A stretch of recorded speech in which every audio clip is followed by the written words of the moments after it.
Oke, sebelum kita masuk kepada materi pokok, terlebih dahulu kita akan membahas bahwa prinsip fisika modern itu tidak sama dengan prinsip fisika klasik. Nah, pada prinsip fisika modern, materi yang dibahas yaitu pada skala atomik atau subatomik dan partikel yang bergerak dalam kecepatan tinggi. Sedangkan pada fisika klasik, kebalikannya.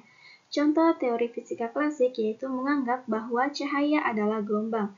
Kemudian, awal munculnya fisika modern adalah karena adanya pernyataan Maxwell yang menyatakan bahwa cahaya atau sinar tampak adalah gelombang elektromagnetik. Nah, beberapa ilmuwan juga mengemukakan teorinya mengenai fenomena dualisme gelombang-gelombang partikel ini.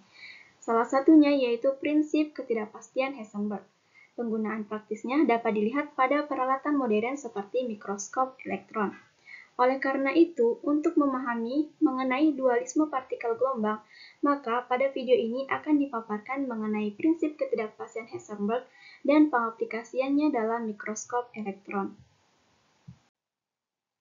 Prinsip ketidakpastian Heisenberg. Pada perkembangan teori atomik selanjutnya, oleh de Broglie, Schrödinger, dan Heisenberg, baru disadari bahwa hukum klasik mengenai dinamika partikel tidak dapat diterapkan pada partikel fundamental. Salah satu aspek paling terkenal dari dunia kuantum adalah prinsip ketidakpastian Heisenberg.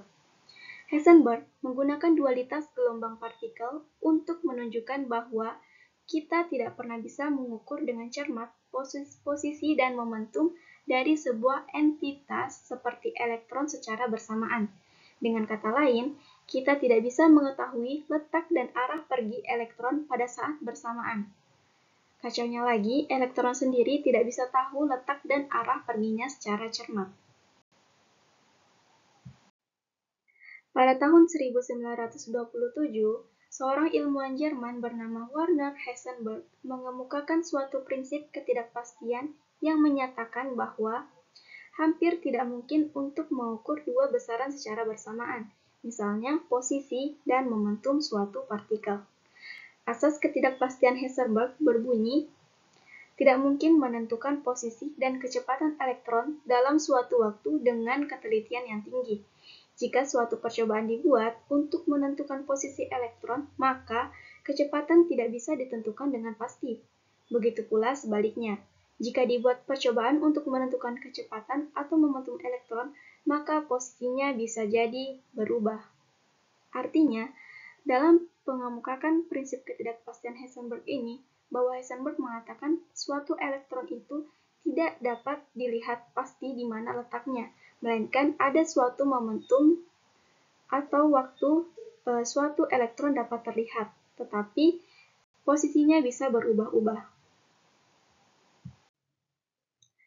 Oke, jadi dalam pembahasan materi tentang persamaan Heisenberg, yang pertama yang akan kita bahas yaitu tentang pengukuran dan ketidakpastian.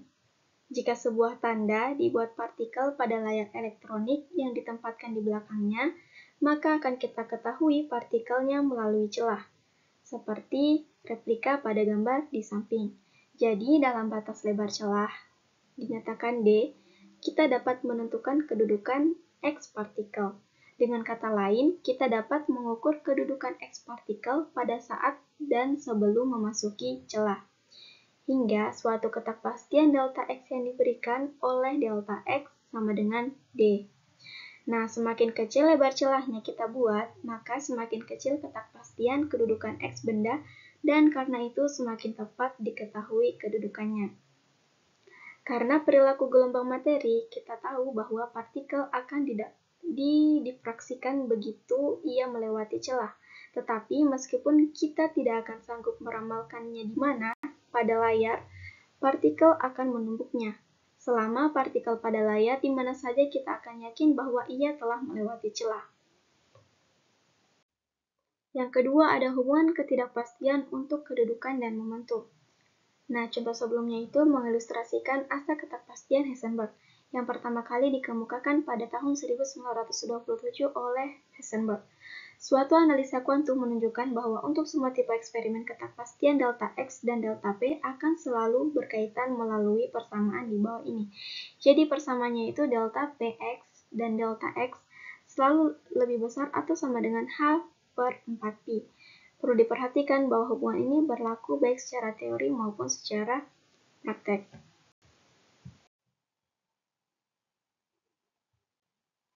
Nah, yang ketiga ada hubungan kepastian untuk energi dan waktu.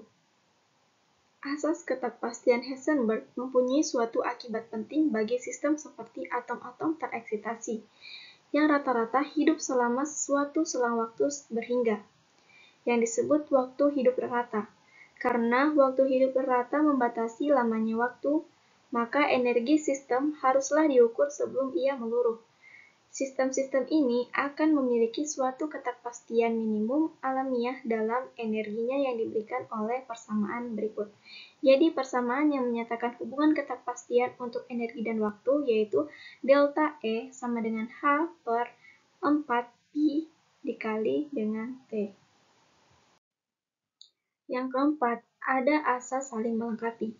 Nah, asas kepastian menunjukkan bahwa tidak mungkin mengukur variabel-variabel sekawan seperti Px dan X dan E dan T. Dalam sebuah percobaan tunggal hingga ketelitian yang tinggi, hasilnya aspek partikel dan gelombang keduanya tidak dapat diukur dalam percobaan yang sama. Sebagai contoh, sebuah percobaan yang dirancang untuk mengukur sifat partikel suatu benda, maka perlu dalam percobaan ini dan delta X dan delta T sama dengan 0. Karena sebuah partikel menurut definisi dapat ditentukan kedudukannya dengan ketelitian tak hingga pada suatu saat. Nah, momentum dan energi, karena itu aspek gelombang lambda sama dengan H per P, V sama dengan E per H, menurut asas kepastian akan sama sekali tak diketahui. Jadi, apabila aspek partikel materi diperagakan, aspek gelombangnya terpaksa disembunyikan. Begitu pula jika aspek gelombang diukur secara pasti, sehingga delta lambda dan delta V, karena itu delta P dan delta E 0, maka aspek partikelnya akan tak teramati. Selanjutnya ada contoh pengaplikasian persamaan dualisme dan prinsip Heisenberg, yaitu dalam mikroskop elektron. Nah, dapat dilihat pada gambar, ini merupakan contoh dari mikroskop elektron. Sebenarnya mikroskop elektron ini merupakan sebuah mikroskop yang mampu untuk melakukan pembesaran objek sampai 2 juta kali, di mana mikroskop ini menggunakan elektrostatik dan elektromagnetik untuk mengontrol pencahayaan dan tampilan gambar. Selain itu, mikroskop ini memiliki kemampuan pembesaran objek yang jauh lebih bagus daripada mikroskop cahaya. Nah, selanjutnya itu mikroskop elektron ini menggunakan jauh lebih banyak energi dan radiasi elektromagnetik yang lebih pendek dibandingkan dengan mikroskop. Ada beberapa macam mikroskop elektron. Nah, berikut ini adalah jenis mikroskop elektron yang dapat digunakan pada saat ini. Yaitu ada 6 mikroskop. Yang pertama yaitu ada mikroskop transmission elektron atau disingkat dengan TEM. Jadi, mikroskop transmission elektron ini merupakan sebuah mikroskop elektron yang cara kerjanya mirip dengan cara kerja proyektor slide, di mana elektron ditembuskan ke dalam objek pengamatan dan pengamat mengamati hasil tembusan pada layar. TEM ini mampu menghasilkan resolusi hingga 0,1 nanometer atau sama dengan pembesaran 1 juta kali. Yang kedua, ada mikroskop pemindai elektron atau disingkat dengan SEM. Nah, mikroskop pemindai elektron atau SEM ini digunakan untuk studi detail arsitektur permukaan sel atau jasad remik lainnya, dan objek diamati secara 3 dimensi. Cara terbentuknya gambar pada SEM ini berbeda dengan apa yang terjadi pada mikroskop optik dan TEM. Pada SEM ini, gambar dibuat berdasarkan deteksi elektron baru atau elektron sekunder atau elektron pantul yang muncul dari permukaan sampel ketika permukaan sampel tersebut dipindai dengan sinar elektron. Nah, yang ketiga ada mikroskop pemindai transmisi elektron atau disingkat dengan STEM. Jadi, mikroskop pemindai transmisi elektron atau STEM ini merupakan salah satu tipe yang merupakan hasil pengembangan dari mikroskop transmisi elektron atau TEM. Pada sistem STEM ini, elektron menembus spesimen, namun sebagian halnya dengan cara kerja SEM. Optik elektron terfokus langsung pada sudut sempit dengan memindai objek menggunakan pola pemindaian di mana objek tersebut dipindai dari satu sisi ke sisi lainnya, atau racer, yang menghasilkan jalur-jalur titik atau dots yang membentuk gambar seperti CRT pada televisi atau monitor. Nah, yang keempat ada mikroskop pemindaian lingkungan elektron atau disingkat dengan ESEM. Nah, mikroskop ini merupakan pengembangan dari SEM yang dikembangkan guna mengamati objek pengamatan yang tidak memenuhi syarat sebagai objek TEM maupun SEM. Objek yang tidak memenuhi syarat seperti ini biasanya adalah bahan alami yang ingin diamati secara detail tanpa merusak atau menambah perlakuan yang tidak perlu terhadap objek, yang apabila menggunakan SEM konvensional perlu ditambah beberapa trik yang memungkinkan hal tersebut bisa terlaksana. Adapun cara kerja dari mikroskop pemindaian lingkungan elektron atau SEM ini, pertama-tama dilakukan suatu upaya untuk menghilangkan penumpukan elektron di permukaan objek dengan membuat suasana dalam ruang simpel tidak vakum tetapi diisi dengan sedikit gas yang akan menghantar muatan positif ke permukaan objek, sehingga penumpukan elektron dapat dihindari. Selanjutnya yaitu mikroskop refleksi elektron atau disingkat dengan REM. REM merupakan mikroskop elektron yang memiliki cara kerja serupa dengan TEM. Namun, sistem ini menggunakan deteksi pemantulan elektron pada permukaan objek. Teknik ini secara khusus digunakan dengan menggabungkan teknik refleksi difraksi elektron energi tinggi dan teknik refleksi pelepasan spektrum energi tinggi. Yang terakhir yaitu spin polarized low energy electron microscopy atau disingkat dengan SPLEEM. Jadi, SPLEEM ini merupakan variasi lain yang dikembangkan dari teknik yang sudah ada sebelumnya dan digunakan untuk melihat struktur mikro dari medium magnet, di mana dengan melakukan penambahan peralatan video, maka pengamat dapat melakukan pengamatan dengan mikroskop elektron secara terus-menerus pada objek yang hidup. Selanjutnya yaitu ada contoh soal dari materi ini, persamaan dualisme dan prinsip ketidakpastian Heisenberg, yaitu contoh soal yang pertama, berapakah ketidakpastian kedudukan foton yang panjang gelombangnya 3000 Armstrong jika panjang gelombang ini diketahui hingga ketelitian 4 juta.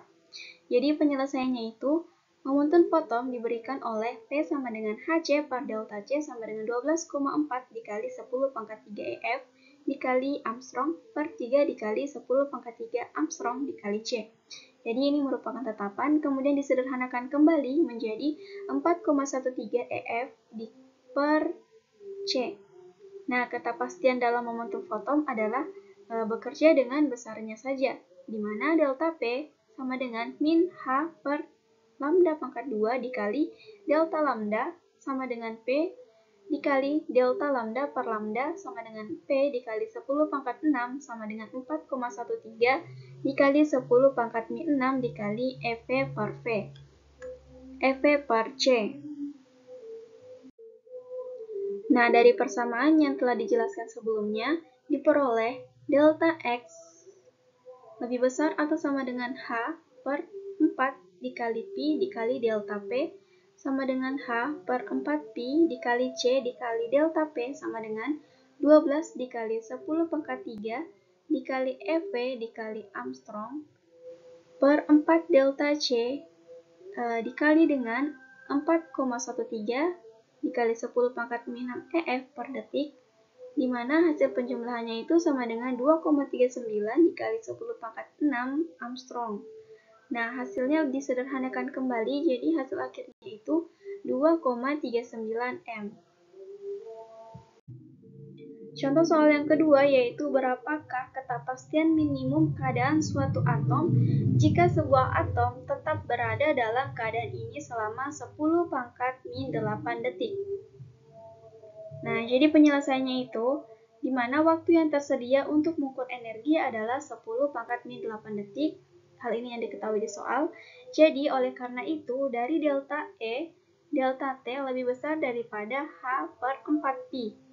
Penyelesaiannya, jadi delta E lebih besar dari H per 4Pi dikali delta T sama dengan H per 4Pi dikali C dikali delta T sama dengan 12,4 dikali 10 pangkat 3 dikali EV dikali Armstrong per 4Pi dikali C dalam kurung 3 dikali 10 pangkat 8 M per detik dikali 10 pangkat min 8 detik dikali 10 pangkat 10 dikali Armstrong per M.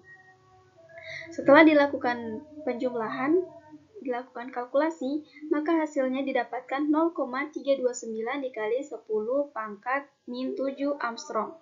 Kemudian disederhanakan kembali, sehingga hasil akhirnya dinyatakan dengan 23,9 M. Nah, ketidakpastian minimum energi keadaan itu adalah T sama dengan H per 4Pi kali T dengan T adalah waktu hidup rata keadaan tereksitasi yang disebut lebar alamiah atau natural width keadaan.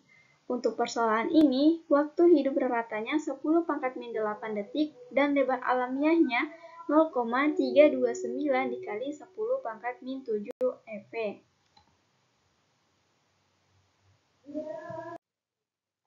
Oke, demikianlah penjelasan saya tentang persamaan dualisme dan prinsip ketidakpastian Heisenberg.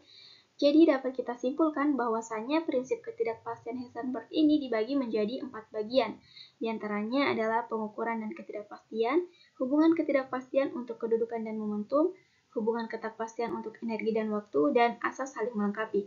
Nah, contoh pengaplikasian dari persamaan dualisme dan prinsip ketidakpastian Heisenberg ini dapat kita lihat dari penggunaan mikroskop elektron. Nah, mikroskop elektron ini merupakan sebuah mikroskop yang mampu untuk melakukan pembesaran objek sampai 2 juta kali, di mana menggunakan elektrostatik dan elektromagnetik untuk mengontrol pencahayaan dan tampilan gambar, serta memiliki kemampuan pembesaran objek yang jauh lebih bagus daripada mikroskop cahaya. Nah, mikroskop elektron ini menggunakan jauh lebih banyak energi dan radiasi elektromagnetik yang lebih pendek dibandingkan dengan mikroskop elektron cahaya.